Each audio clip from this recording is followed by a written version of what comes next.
আপনার কিতা ব্যাংকের এটিএম কার্ড আর রয়েছে আর আপনি টোকাইতরা একটা পাওয়ার লাগি এটা করার কোনো জরুরত নাই।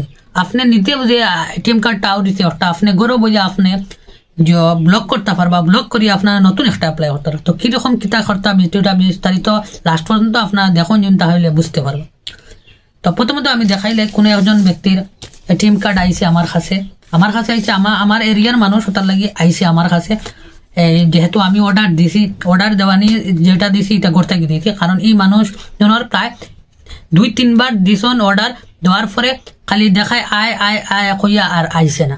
যার ফলে আমি নিজে ঘর থেকে বইয়া আগের যে কার্ডগুলো আসলো এগুলো ব্লক করাইয়া নতুনভাবে একটা কার্ড দিয়েছি। 15-20 দিনের ভিতরে কার্ডটা আই গেছে।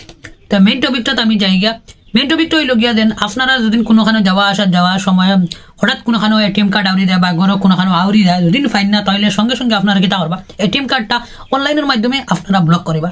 নেট ব্যাঙ্কিংয়ের মাধ্যমে করতে পারেন, ইওনো এসবিআই এর মাধ্যমে করতে পারেন, নতুবা আর একটা সহজ পদ্ধতি দিয়েছে। যদি সেরোর অ্যান্ড্রয়েড মোবাইল না থাকে তাহলে আপনারা স্ক্রিনও দিয়ার আমি একটা নম্বর, এই নম্বরও হেল্পলাইন নম্বর, ফ্রি নম্বর, আপনারা ও নম্বর কল করবা।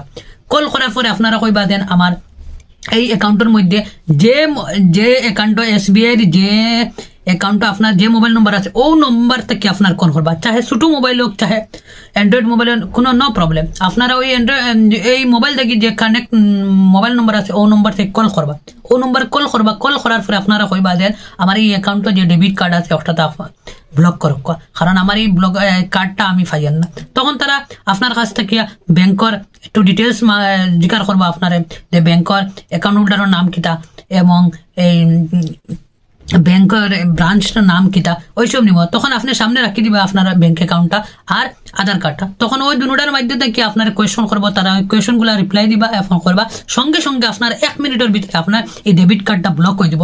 ব্লক করার লগে লগে কইবা দেন আমার নতুনভাবে একটা ডেবিট কার্ড আমি চাই।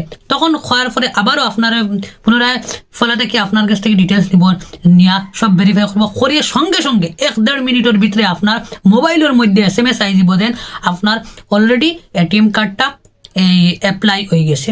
তাইলে আপনারা একটা কেস নম্বর, এই কেস নম্বরটা রাখবা। আপনারা রাখার পরে 1-2 দিন পরে আবার ও নম্বরও আপনারা কল করবা। কল করিয়া কইবা যে আমার অ্যাকাউন্টও যে ডেবিট কার্ডটা অ্যাপ্লাই করা আসলো একটা ট্রেকিং নম্বর দিই।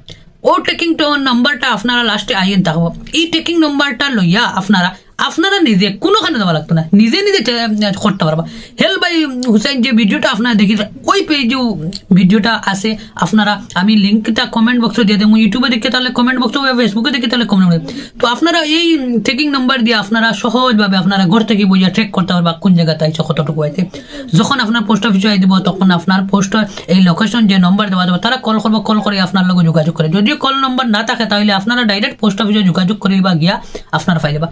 যখন আপনারা নেটও দেখতে পারবা দেন আপনার এরিয়াত আই গেছে অলরেডি। তো ট্রেকিং গিলা করতা কিরকম প্রসেস আশা করি আপনারা ভিডিওর পুরাপুরি বুঝতে পারছেন। তো এর বিষয়ে যদি কোনো কোয়েশ্চন থাকে অবশ্যই আপনারা কমেন্ট বক্সে জানাইবা।